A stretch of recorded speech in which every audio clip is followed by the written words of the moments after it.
अस्सलाम वालेकुम।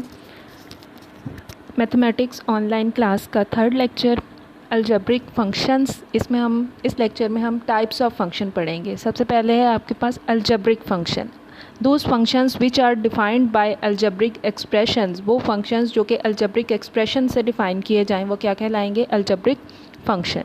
उसके बाद है पोलिनोमियल फंक्शन। पोलिनोमियल फंक्शन की अगर आपके पास ये फॉर्म होगी P of X is equals to A N X raise to power N plus A N minus one X raise to power N minus one plus so on plus A one X plus A naught is a polynomial function for all X. तो इसमें आपके पास ये function polynomial कहलाएगा for all X के। Where A naught, इसमें जो constants use हो रहे हैं A not, A one, a two, so on a n, ये सारे क्या हैं? Real numbers. Are real numbers and exponents, और एक्स की जो पावर्स हैं आपके पास and exponents are non negative integers. X की जो पावर है वो क्या है आपके पास? नॉन नेगेटिव है, मींस पॉजिटिव आपके पास होंगी एक्स की powers. A N is called leading coefficient. A N x n के साथ आ रहा है, सबसे बड़ी वैल्यू के साथ आ रहा है, तो वो क्या कहलाएगा? Leading coefficient of P x. इस पोलिनोमियल का क्या कहलाएगा? Leading coefficient of P x, क्योंकि एक्स की पावर कितनी है? एन है, ऑफ डिग्री एन, इसलिए इस पोलिनोमियल की डिग्री क्या होगी? एन होगी। Where A N is not equals to zero, A N को नॉन ज़ीरो होना चाहिए। This implies that degree of polynomial function is the maximum power of X in equation. किसी भी पोलिनोमियल फंक्शन की degree वो होगी, इसमें जितनी भी मैक्सिमम पावर आ रही है वो इसकी डिग्री होगी। जिस तरह से ये आपके पास सामने पोलिनोमियल है, इसमें हाईएस्ट डिग्री कितनी है? एक्स की हाईएस्ट पावर कितनी है? एन है, तो इस पोलिनोमियल की डिग्री कितनी होगी? एन होगी।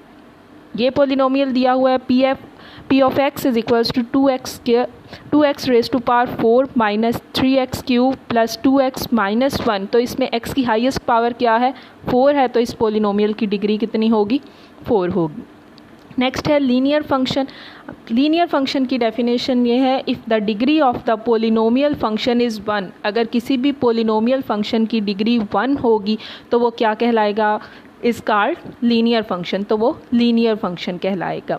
जिस तरह से ये फंक्शन दिया हुआ है F of X is equals to A X plus B, इसमें अगर A not equals to zero हो, कि ए की वैल्यू ज़ीरो नहीं होनी चाहिए, उसके अलावा कोई भी हो जाए, एक्स की मैक्सिमम पावर इसमें कितनी है? 1 है, तो इस तरह से ये पोलिनोमियल क्या कहलाएगा? आपके पास ये पोलिनोमियल फंक्शन कितने डिग्री का होगा?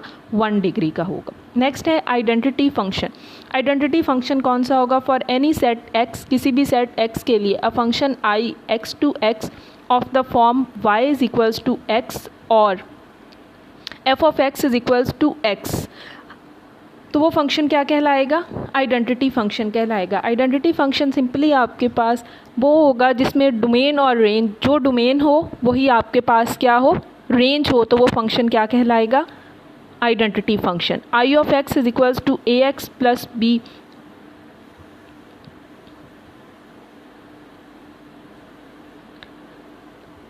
A linear function if a is equals to 1 b is equals to 0, कि ये फंक्शन जो दिया हुआ है i of x is equals to ax plus b, ये लीनियर फंक्शन है अगर a क्या कहलाएगा? a की वैल्यू 1 हो और b की वैल्यू क्या हो?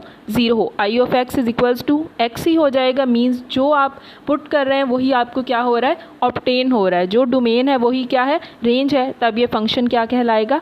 आइडेंटिटी फंक्शन कहलाएगा। कॉन्स्टेंट फंक्शन क्या है? c x to y is said to be constant function. c of x is equals to a for all x belongs to x and a belongs to y। कोई भी function constant function उस time कहलाएगा कि आप domain उसको जो भी दें, रिजल्ट के तौर पर हर डोमेन, हर वैल्यू पुट करने से आपको एक ही नंबर ऑब्टेन हो। वो a भी हो सकता है, k भी हो सकता है, कोई भी वैल्यू हो सकती है। मीन्स अगर आप x की जगह पर 1 पुट कर लें, 2 पुट कर लें, 3 पुट कर लें, 4 पुट कर लें, x की जगह पर कोई भी वैल्यू पुट कर लें, मींस इनपुट आप जो भी दें आउटपुट आपको एक ही मिले सेम हर वैल्यू के लिए, तो वो फंक्शन क्या कहलाएगा? कांस्टेंट फंक्शन कहलाएगा। नेक्स्ट है रैशनल फंक्शन। रैशनल फंक्शन क्या होगा आपके पास?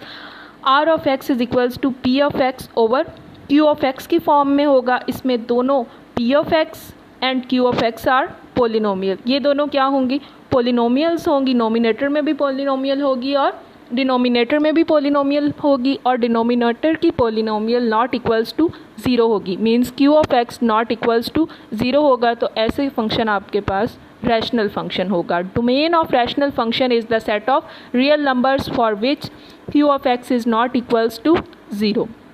एक्सपोनेंशियल फंक्शन नेक्स्ट है डेफिनेशन एक्सपोनेंशियल फंक्शन की। A function in which the variable appears as exponent is called exponential function. ऐसा फंक्शन जिसमें वेरिएबल पावर के तौर पर अपेयर हो वो आपके पास फंक्शन कौन सा होगा, एक्सपोनेंशियल फंक्शन होगा। y is equals to a raise to power x, इसमें वेरिएबल x जो है एज अ पावर आ रहा है, एज अ एक्सपोनेंट आ रहा है, therefore x belongs to r। x जो है वो सेट ऑफ रियल नंबर्स में से a belongs a greater than 0 और a की वैल्यू आपके पास ग्रेटर देन हो 0 से। y is equals to e raise to power x, x belongs to r and e exponential की वैल्यू होती है 2.178 समथिंग। ये कुछ एग्जांपल्स हैं किसकी, एक्सपोनेंशियल फंक्शन की।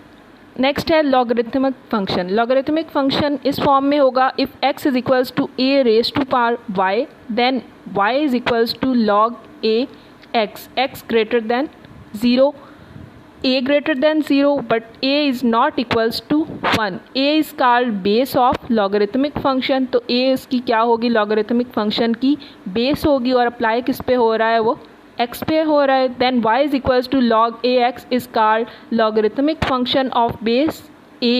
if base is equals to 10, अगर base जो है वो 10 होगी then इसी function को आप लिखेंगे then y is equals to log 10 x is called common logarithm of x। तो ये कॉमन लॉगरिथम बेस 10 होगी तो वही एक्सपोनेंशियल फंक्शन क्या कहलाएगा, सॉरी लॉगरिथमिक फंक्शन क्या कहलाएगा आपके पास, कॉमन लॉगरिथमिक फंक्शन कहलाएगा।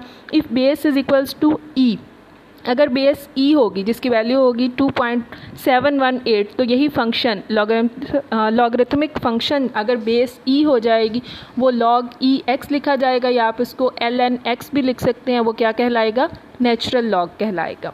नेक्स्ट है हाइपरबोलिक फंक्शंस। हाइपरबोलिक फंक्शंस आप पहले फर्स्ट ईयर में भी पढ़ चुके हैं, वही सेम फार्मूलाज हैं, आप उनको एज इट इज़ ही रिमेंबर करेंगे। y is equals to sine hyperbolic of x equal होगा e raise to power x minus e raise to power minus x over 2, और इनकी डोमेन और रेंज जो आपने फर्स्ट ईयर में पढ़ी थी सेम ही आप उसको रिकॉल कर लें। y is equals to cos hyperbolic of x e raise to power x प्लस e raise to power minus x over 2, ये हाइपरबोलिक कोसाइन फंक्शन कहलाएगा। इसी तरह से tan हाइपरबोलिक का फॉर्मूला है e raise to power x minus e raise to power minus x over e raise to power x प्लस e raise to power minus x।